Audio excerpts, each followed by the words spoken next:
Three strangers on a street corner in an American city.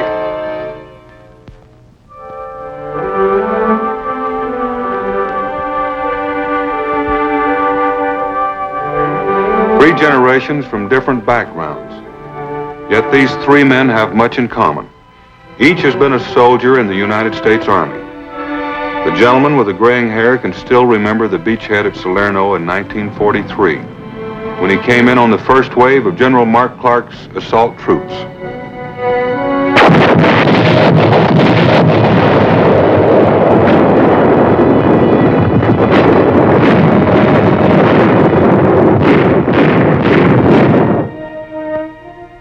The man next to him at the bus stop recalls the hard fighting in Korea. His unit took the same scarred hilltop 4 times in 3 days.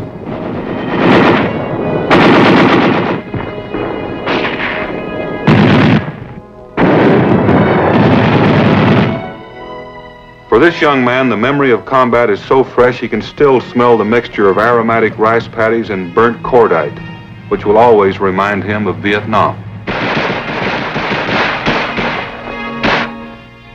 The unseen bond between these men is close.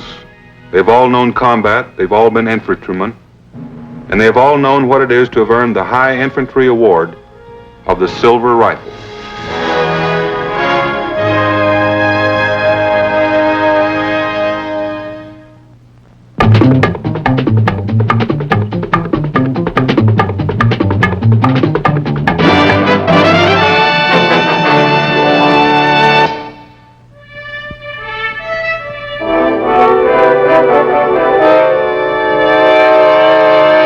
Combat infantryman's badge, with its imprint of a silver rifle, is a symbol of the foot soldier's skill and dedication.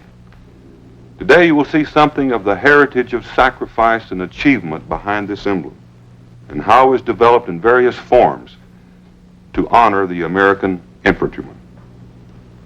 The choice of a musket as the main element of the combat infantryman's badge was a fitting one. Since our nation began, the American rifleman fighting on the land has been the mainstay of our strength for freedom. And it's always been the combination of personal courage and a good firearm that has won the United States fighting man's success in battle. In early days, the flintlock musket was the foot soldier's main weapon. It required a lot of preparation before firing. Powder and shot had to be loaded separately, and a ramrod used to pack them down into the barrel. The citizen soldier who made up the colonial militia, the infantry of their day, got their first training with a musket, and it paved the way for a far more effective weapon. By the end of the French and Indian War, the new weapon had appeared on the frontiers of Pennsylvania and southward. This weapon was to gain fame later as the Kentucky rifle. It still required muzzle loading and ramming, but the spiral grooves in its barrel could spin a bullet more accurately to its target. In the hands of an expert marksman, the rifle could take a heavy toll on the battlefield. During our War of Independence, the Rifle Company became an important part of the Continental Army. One of the most famous of these companies was led by Colonel Daniel Morgan, who recruited over 100 men to form his unit. Eventually, General Washington selected 500 of the Army's best riflemen and put them under Morgan's command. At the Battle of Saratoga, Morgan's rifles delivered a withering fire against British forces under General Burgoyne. These sharpshooters helped win a critical American victory that turned the tide of the war. Despite the superiority of the rifle as an accurate weapon, there was always a shortage of good marksmen. The musket, effective at a short range and adaptable to a bayonet, continued to be the basic weapon for the infantryman through most of the 19th century. By the early 1900s, the foot soldier's weapon had changed a lot. It was still fairly large and heavy, but it was a much more accurate and reliable firearm. When an officer asked a soldier to name his weapon during an inspection, he would rattle off U.S. rifle, caliber 30, clip-fed, bolt-operated Springfield 1903. The man who carried one of these on his olive drab shoulder was called a doughboy.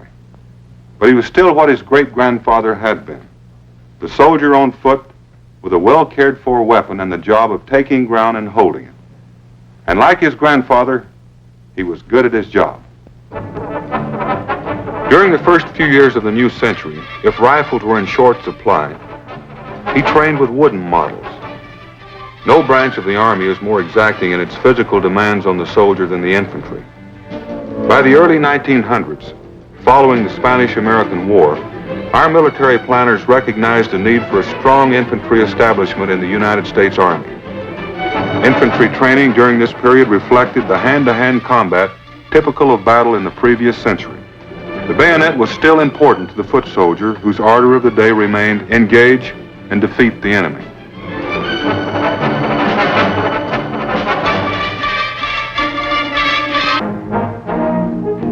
In the summer of 1917, it was over there for the doughboys. As American expeditionary forces arrived in France to join the Allies in World War I.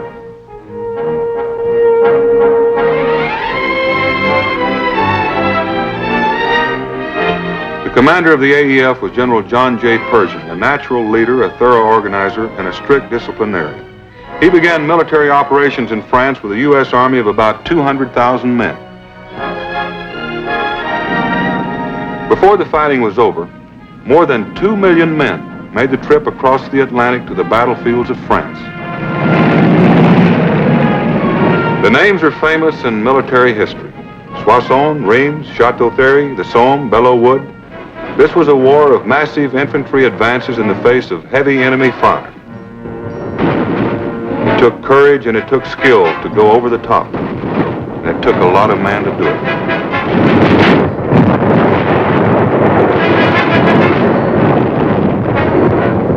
The foot soldier in World War I had a new weapon to contend with, the machine gun, which demanded new assault tactics. Troops had to be spread out with greater distances between the men to reduce the effect of the enemy machine gun fire. Gradually, the concept of infantry was beginning to shift from the solid line of attacking troops that characterized warfare in earlier days toward the individual man, working as a part of a team.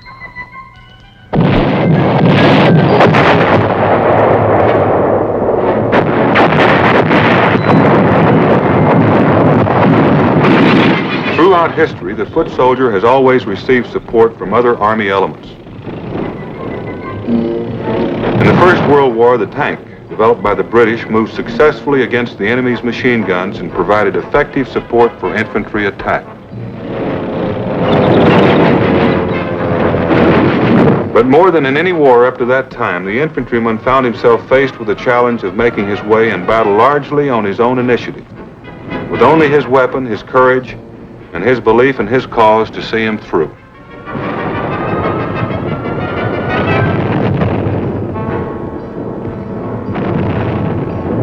The Springfield 1903 was used until the early 1940s, when the infantryman was issued this new weapon, the M1, a hard-hitting semi-automatic weapon with considerably more firepower than the bolt-operated Springfield. And again, the weapon and the man proved an unbeatable combination. They got acquainted at training camps all over the country. Instruction became a way of life for the soldier as he learned all there was to know about the new weapon. Above all, he learned to fire it with safety and accuracy, under the watchful eyes of his instructors.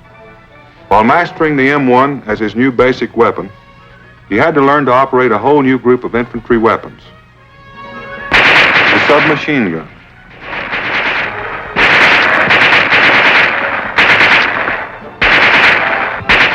the Browning automatic rifle, new and more powerful mortars, hand grenades, the bazooka,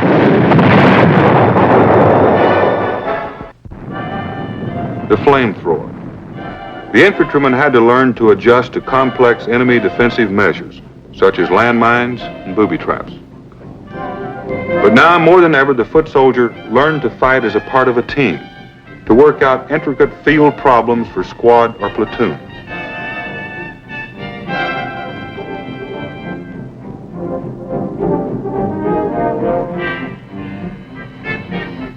He learned to move swiftly and silently on patrol assignments, to probe enemy strength and bring back vital intelligence.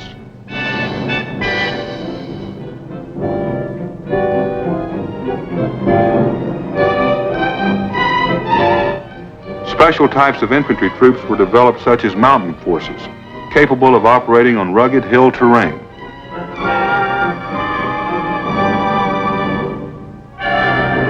And paratroopers capable of quick entry into combat.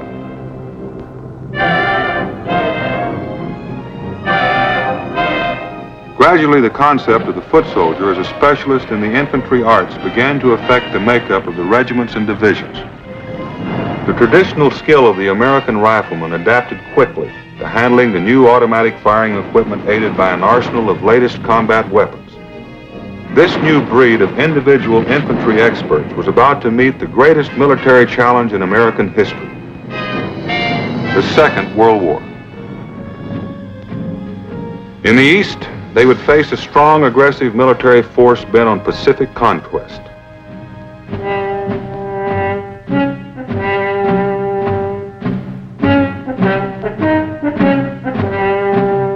In the West, their enemy was on the march through Europe with one of the most powerful land armies ever assembled.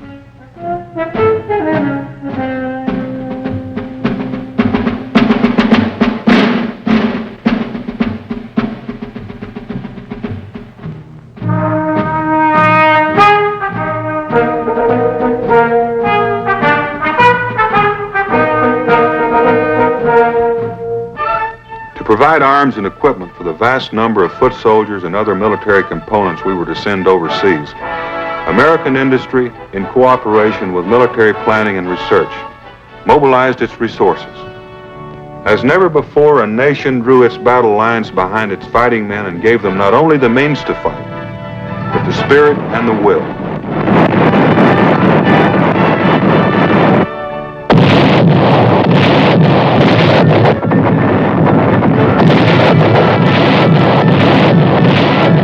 Like their forebears at Saratoga, they met the challenge with courage and confidence. An army of citizen soldiers, trained by experts under the leadership of men who knew how to get the job done. And it did take some doing.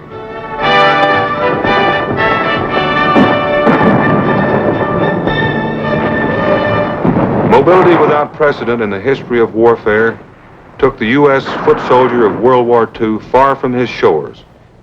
Wherever he went, whatever his assignment, his essential mission was the same. Move in on the land, take ground from the enemy, and hold it.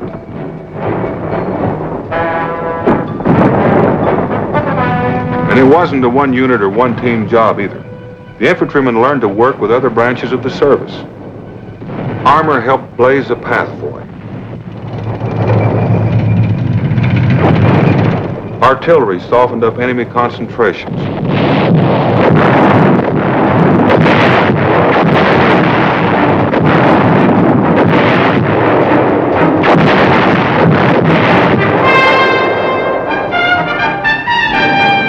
Aircraft battered enemy industrial and munition centers.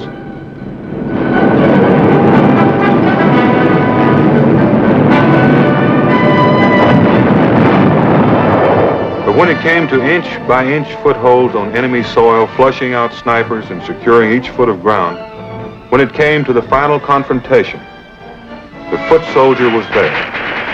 He fought his way through cities and streets whose names he could hardly pronounce.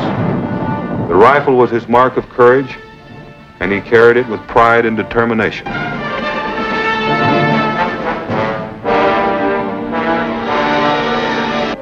It was in recognition of the foot soldier's tough, hard-hitting role in combat that World War Army Chief of Staff General George C. Marshall took the initiative in arranging for the development of awards to honor the infantrymen. Personnel of the heraldic activity of the Office of the Quartermaster General of the Army were given the mission of designing a badge that would foster pride in the infantry service and symbolize proficiency in infantry arts. Heraldic artists went to work on the assignment. Sketches were prepared. Many different designs for an infantryman's badge were developed and submitted for approval. Each sketch was studied carefully and the designs coordinated with the Office of the Army Chief of Staff. Finally, a design for an expert infantryman's badge was approved in 1943. Its main feature was the silver replica of a musket, recalling the early riflemen who first established the high standards that have been the infantryman's tradition. The expert infantryman's badge is awarded to the infantryman who has satisfactorily completed Army proficiency tests in the infantry arts, while in training or while assigned to a unit. A higher award was devised for the soldier who has served in actual combat, the Combat Infantryman's Badge. Developed from the previous design, this badge features the silver rifle in front of an oak wreath.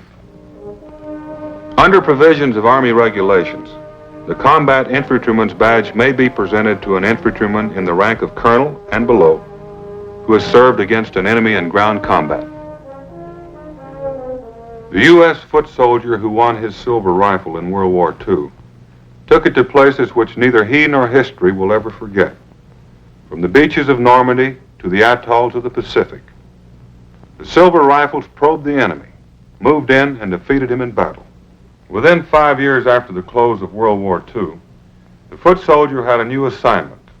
This time he took to battle the weapons of World War II, the M1 rifle and the carbine, along with the machine gun and other familiar weapons of the ground soldier.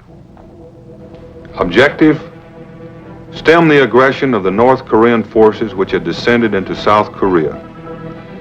They were to see a lot of action in the hills and valleys of the Korean countryside. The Korean conflict was a seesaw war, where at first we traded space for time until more U.S. troops could arrive from Japan. When the order came to advance, we moved in with everything we had.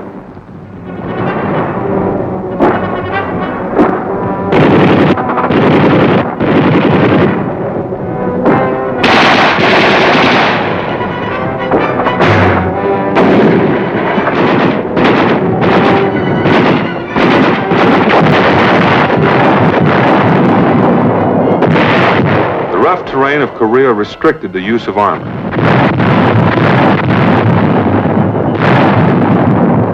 But tanks played an important fire support role.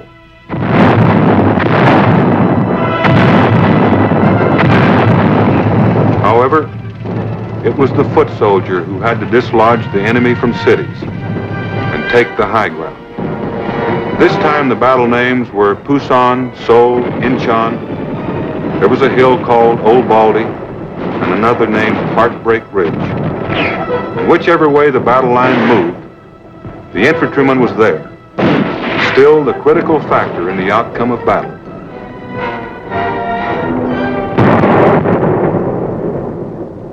To recognize the service of those who served as infantrymen in two wars, the badge was redesigned to incorporate a star within the points of a wreath. This indicated that the wearer had served in World War II in Korea, or Korea and Vietnam, or World War II and Vietnam. Now this badge has a crown of 2 stars between the points of the wreath for those who've seen infantry service in 3 conflicts. Since Korea, the foot soldier's capability for combat has made dramatic strides, both in his training and his weapons. The infantryman of the 1960s uses one of these as his individual firearm, the M14 or M16 automatic rifle, lighter in weight and more effective than he's ever had before. But today, he must be trained as well in the use of a whole group of latest weapons and fighting concepts employed in modern infantry operations. His training programs are planned carefully to give him a total understanding of the nature of his firearms and how to use them to the best advantage. His teachers are often men who have earned the Combat Infantry Badge in more than one conflict since World War II. On the firing ranges, the men get a workout with the new weapons.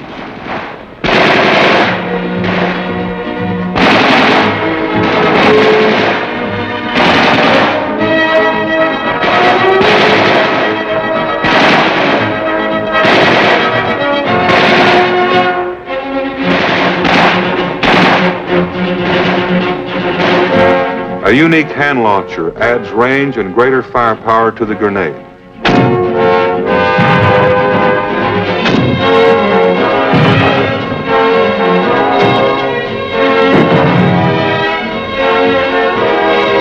A mass demonstration of all infantry weapons adds up to a lot of punch and bad news for the enemy.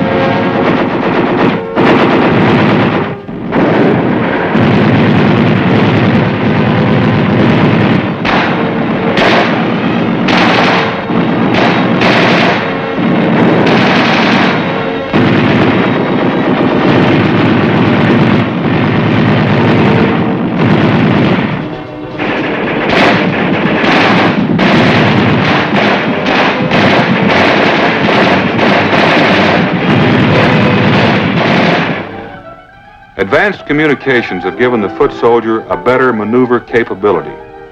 He must not only know how to use complex equipment, but how to maintain it in good working order.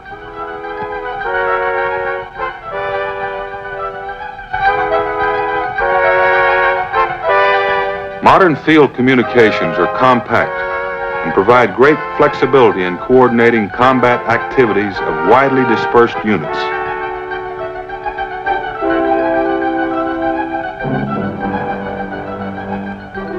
Advanced infantry courses demand knowledge of subjects covering every phase of military operations on land.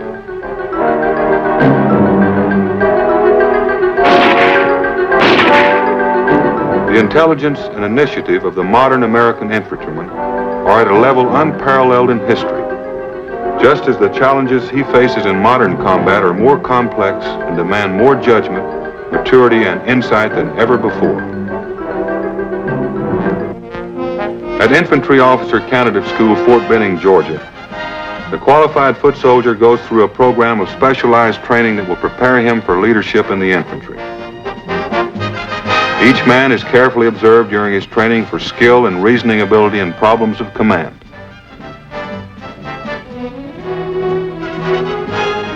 Physical training in the infantry is tough. It's got to be. The potential infantry officer must be able to lead his men anywhere, under any conditions. Whether he's in training in the United States or under unit assignment abroad, the infantryman always tries to improve his combat skills.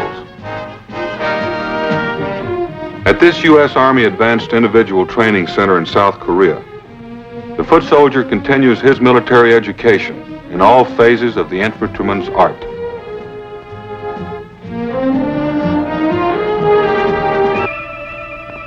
Army training programs today emphasize both individual skills and unit training. The two are inseparable. The soldier who qualifies as an individual expert ensures the success of his unit as part of the Army combat team.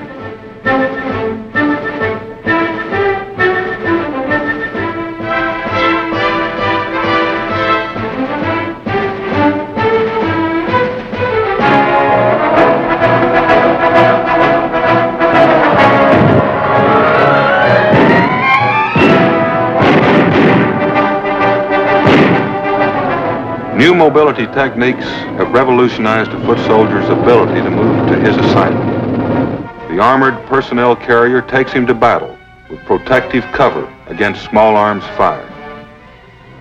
Advanced parachute techniques allow him to drop from the skies.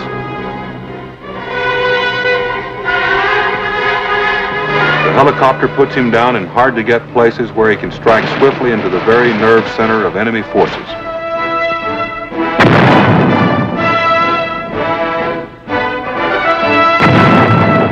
The reaction time needed to respond to military crisis has been cut down. The war in Vietnam has demonstrated the ability of the United States Army to bring its strength swiftly where it is required. And in Vietnam, the infantryman meets his greatest challenge, a jungle war with an ever-shifting front that demands military competence and individual courage of the highest degree.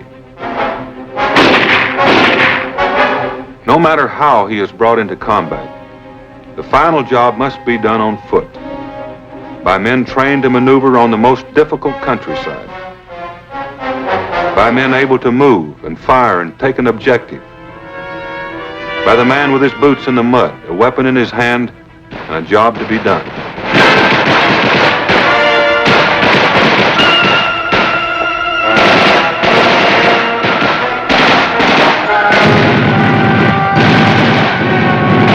In the Vietnam War, that job can mean a lot of things. It can mean going out on a reconnaissance patrol to find landing zones for the helicopters, moving in with a rifle company on a search mission,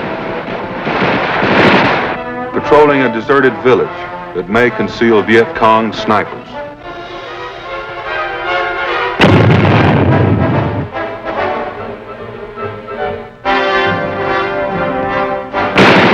It can mean repelling swift and savage attacks in the jungle, finding his way out of an ambush, destroying enemy caves where we hide men, supplies, and ammunition. It can mean giving medical assistance to the peoples of South Vietnam.